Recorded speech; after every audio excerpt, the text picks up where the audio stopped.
choque e reviravolta em Varsóvia. Os polacos pressionaram o seu presidente. A Polônia abre os seus arsenais de armas para Kiev. Neste momento, um novo lote de mísseis está a caminho da Ucrânia. A decisão já está sobre a mesa. Tusk coloca-se abertamente ao lado da Ucrânia. Entretanto, Nawrocki deparou-se com problemas. Por que é que os polacos decidiram não ficar calados? E o que terá o governo de fazer agora? Um passo histórico em direção à Ucrânia. Isto será uma verdadeira salvação para o céu ucraniano. O que mudou a posição da Polônia e por que é que um míssil russo pode forçar Varsóvia a dar ainda mais armas à Ucrânia? Todos os detalhes em instantes. Olá, você está assistindo ao Ucrânia Hoje, comigo, Solomia Dolik, e as últimas notícias.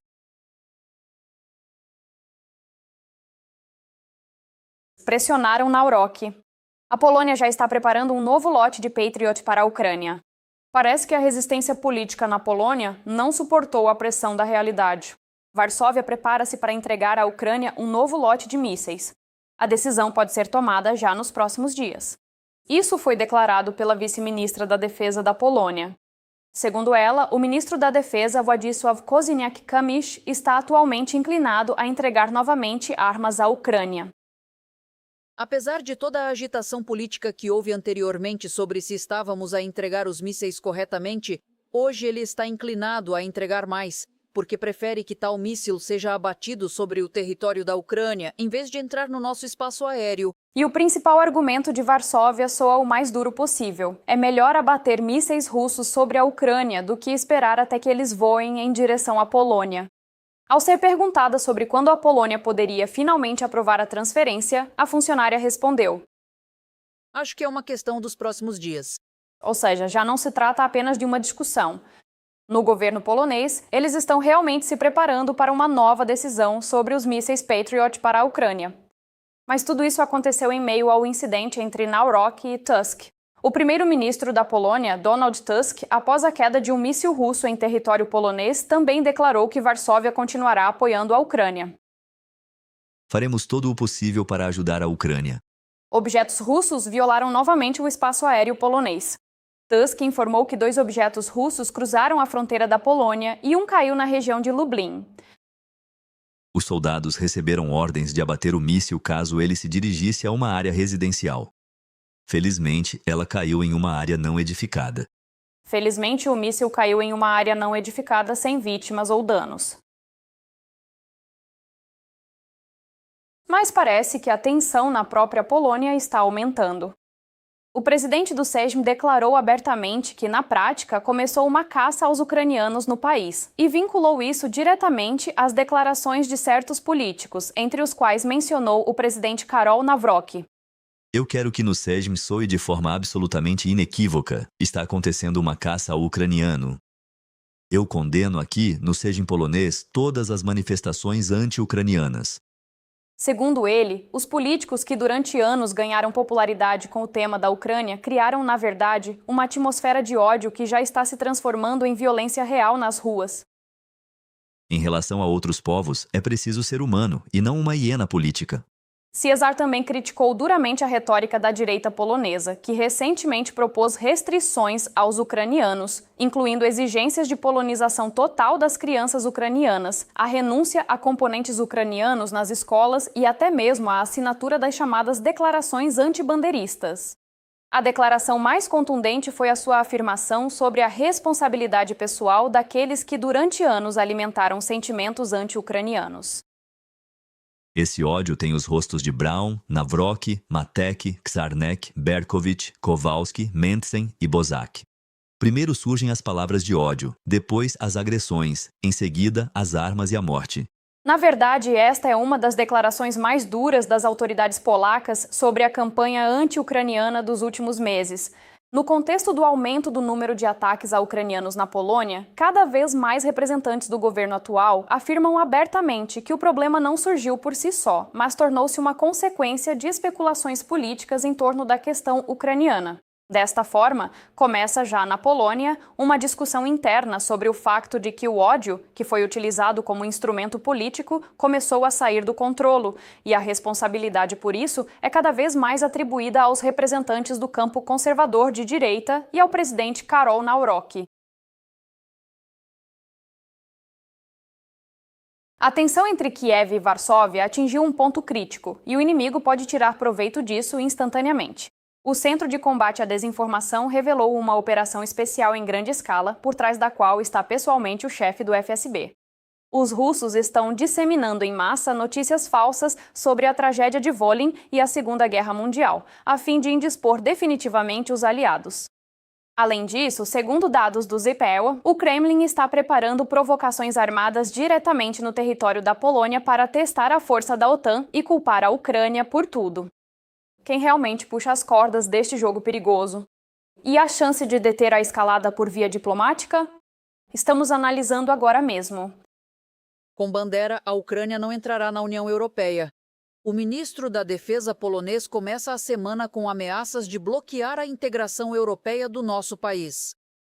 Władysław Kosiniak-Kamysz, em entrevista à mídia polonesa, faz uma série de declarações contundentes, inclusive sobre a ajuda à Ucrânia e a transferência de caças MiG-29 por Varsóvia. Segundo ele, Kiev não os receberá porque não forneceu tecnologias de drones à sua vizinha. Eu propus o que me parece ser uma abordagem muito parceira, MiGs em troca de drones. Os ucranianos inicialmente concordaram, mas não cumpriram este acordo. Portanto, não haverá MiGs para a Ucrânia, uma vez que a Polónia não possui drones ou capacidades para a sua utilização. Mas estas aeronaves têm uma particularidade. Elas deveriam ser gradualmente descartadas, já que o prazo de vida útil do equipamento está expirando.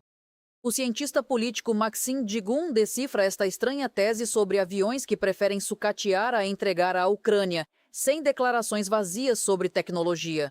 Isso é simplesmente conveniência política. E políticos populistas míopes como esses sempre a utilizarão. Władysław Kosiniak-Kamysz lidera um dos partidos que compõem a coalizão governamental. Mas as futuras eleições parlamentares para ele agora pesam mais do que o seu próprio governo e alguma guerra sangrenta por aí. Mesmo quando existe a ameaça de que a Polônia também possa senti-la em breve. Para não perder o eleitorado rural de direita, Kosiniak-Kamysz tenta competir com o principal beneficiário da histeria anti-ucraniana, o presidente Nawrocki. A ideia de declarar guerra corajosamente a figuras históricas há muito falecidas é extremamente vantajosa e muito segura. Nenhum dos seus inimigos pode revidar. A situação continuará a piorar. Segundo o especialista, pelo menos é o que indicam as pesquisas de opinião. Com toda essa história, quem ganhou muito foi Nawrocki, o presidente Nawrocki. Ele tornou-se essencialmente o líder dessa parte da sociedade de direita anti-ucraniana. E lá, bem, de fato, podemos prever que ocorreu, bem, uma espécie de mini-golpe, se é que podemos chamar assim, que agora não é ele quem é o enviado do PiS, mas o PiS será uma estrutura auxiliar para Nawrocki se tudo continuar como está. O conflito de Nawrocki com a Ucrânia começou tecnicamente na primeira reunião com o presidente Zelensky, quando o presidente polonês violou as regras diplomáticas. Em vez de visitar a Ucrânia como recém-eleito, ele exigiu a vinda do presidente ucraniano à Polônia e, em vez de uma mão amiga, entregou um livro sobre a tragédia de Volhynia. Naquela época, Kiev decidiu não enfatizar isso, contou o chefe de Estado em uma entrevista a Alla Mazur. Mas quem procura oportunidades para um escândalo, certamente as encontrará. Como base para a campanha anti-ucraniana, Nawrocki escolheu a atribuição do nome de um herói do UPA a uma das unidades ucranianas. O evento ocorreu de forma rotineira. Eles são o exército, eles são a defesa e eu sou o garantidor da Constituição. Eu sou o comandante em chefe supremo que deve dar a eles tudo o que precisam para proteger nosso povo e nossa terra. E se eles são motivados por seus heróis, nomes heróicos, figuras históricas que eles respeitam, e se isso é muito importante para eles, eu devo fazer tudo o que eles me pedirem. Na Ucrânia, os recursos de notícias populares nem sequer notaram esse fato, até que de repente explodiu no Palácio Presidencial de Varsóvia. A transição do descontentamento diplomático habitual nesses casos para o nível de um demarche interestadual máximo ocorreu tão rapidamente que a retirada da Ordem da Águia Branca começou a parecer uma operação especial preparada há muito tempo que estava na gaveta do escritório de Nawrocki. E as reivindicações históricas dos políticos e especialistas de direita polacos em relação à Ucrânia inundaram literalmente todos os meios de comunicação. E ainda por cima, a data é oportuna. 11 de julho, dia em memória das vítimas da tragédia de Volyn. O problema é apenas que todos esses slogans copiavam praticamente a televisão russa. Chegaram quase a falar de reivindicações territoriais. Para Putin, tudo começou com o termo Novorossia. Do presidente polaco ouviu-se Pequena Polônia Oriental. Na minha opinião, e acima de tudo na opinião do presidente Karol Nawrocki, os crimes contra a humanidade em Volyn e na pequena Polônia Oriental não são o caminho para o Ocidente, para o mundo civilizado e para os valores europeus e transatlânticos comuns. O termo Pequena Polônia Oriental foi inventado pelas autoridades polacas no período entre guerras, de 1918 a 1939, e nunca existiu antes disso. Ele nega, na verdade, a pertença ucraniana destas terras. Tudo isso para enfatizar a polonidade da Galícia Oriental e legitimar o domínio polonês sobre a população ucraniana nessas terras, chamando-as de parte da pequena Polônia histórica. Portanto, tal declaração da chancelaria presidencial é, de fato, uma violação dos valores europeus e transatlânticos comuns.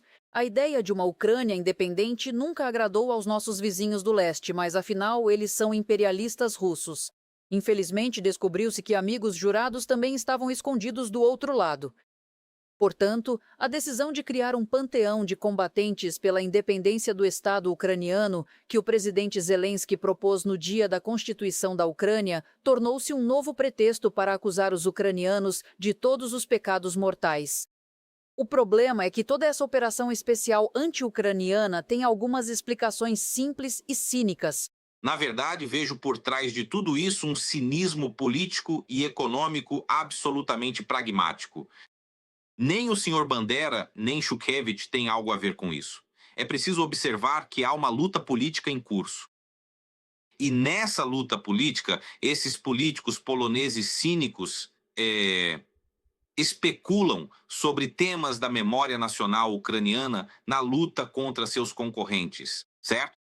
E a segunda razão é a economia, porque eles fazem lobby pelos interesses do seu setor agrário, que tem medo da entrada da Ucrânia na UE, que faz de tudo para dificultar nossa integração europeia e que realmente vai bloquear a entrada da Ucrânia na UE, mas não por causa de Bandera, Shukhevich, UPA ou OUN, mas por causa de dinheiro bruto, que eles têm medo de perder.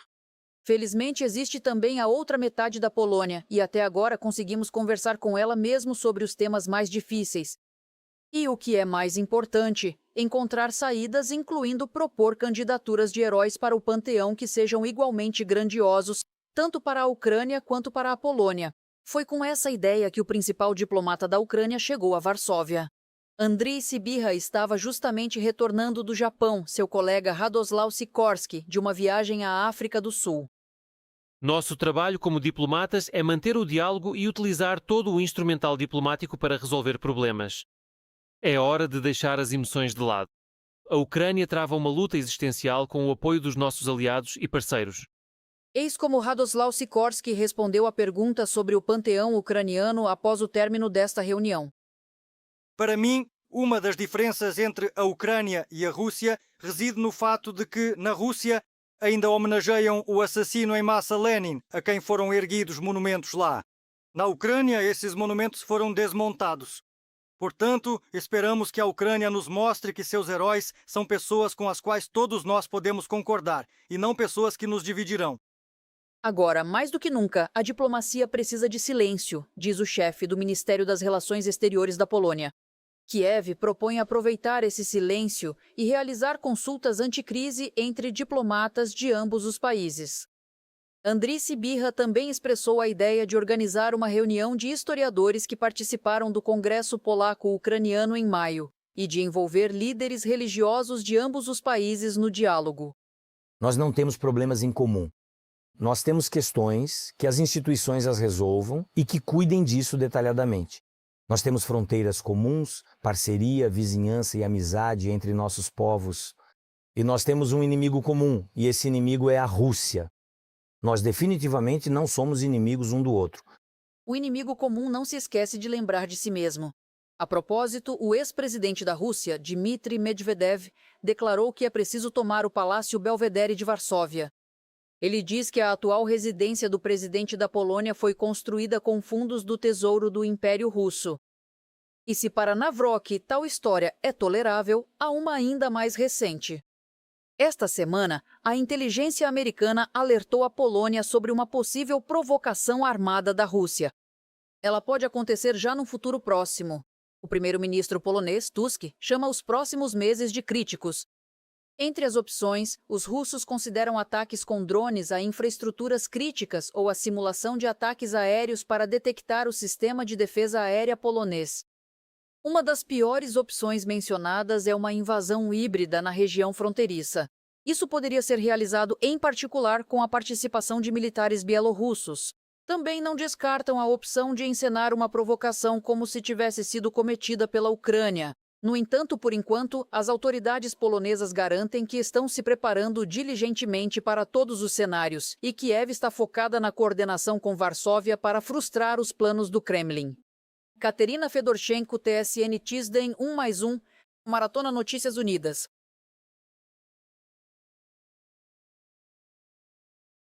A crise foi superada?